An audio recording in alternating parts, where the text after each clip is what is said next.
இப்போ தனியாக வந்து மோனோகாட்டிலிடன்ஸ் பார்க்கலாம். மோனோகாட்டிலிடன்ஸ் வெங்காயம், புல், அரிசி, சோளம் அந்த மாதிரி வெரைட்டிஸு.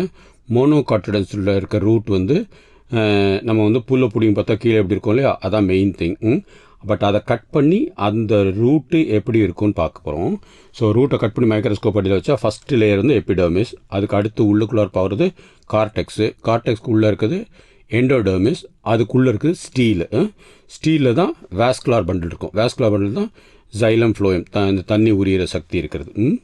ஸோ எபிடர்மிஸ் வந்து outermost thin walled compact of layers of cells. Some of the cells give rise to root hair.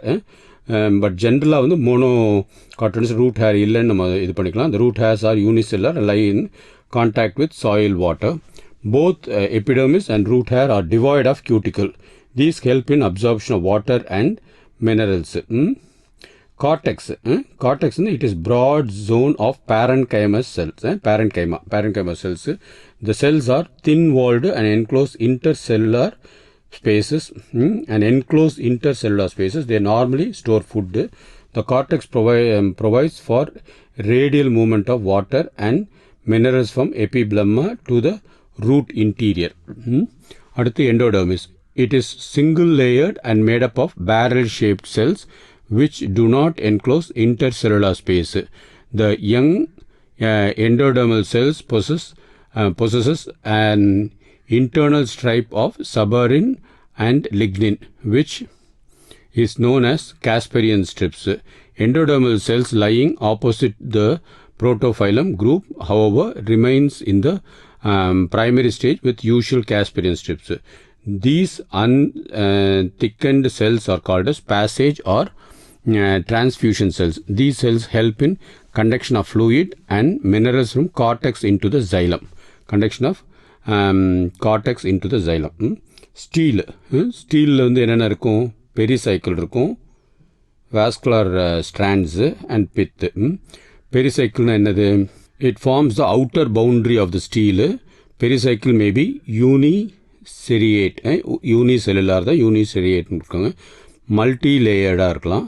The pericycle does not form cambium. Cambium வந்து only in dicot. It only produces lateral roots. Pericycle is composed of thin-walled parenchymatous cells in young roots.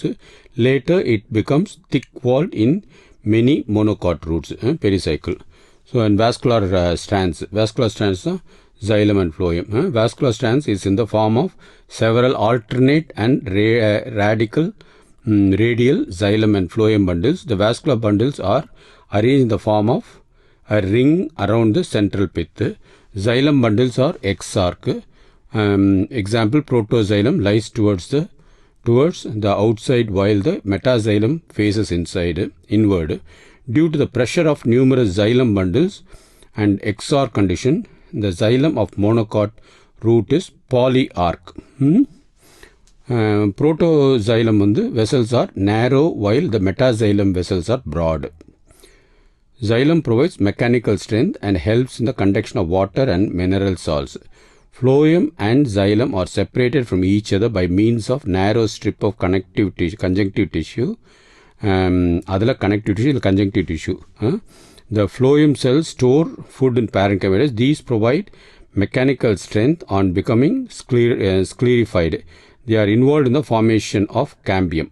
அப்புறம் பித். It is large and well developed. It is large. இது வந்து பித் வந்து it is large and well developed. Features of identification of the monocot. monocot எப்படி கண்டுபிடிப்போம்? presence of root hair. இதுலேயே root hair போட்டிருக்கானுங்க. endodermis with passage cells. அப்புறம் presence of pith. நடுவில் இருக்கிற பெரிய ஏரியாவுக்கு is called as pith. radial bundles are more than 8க்கு மேலே இருக்கும் radial bundles. radial bundles தான் xylem and phloem. xylem or exarch.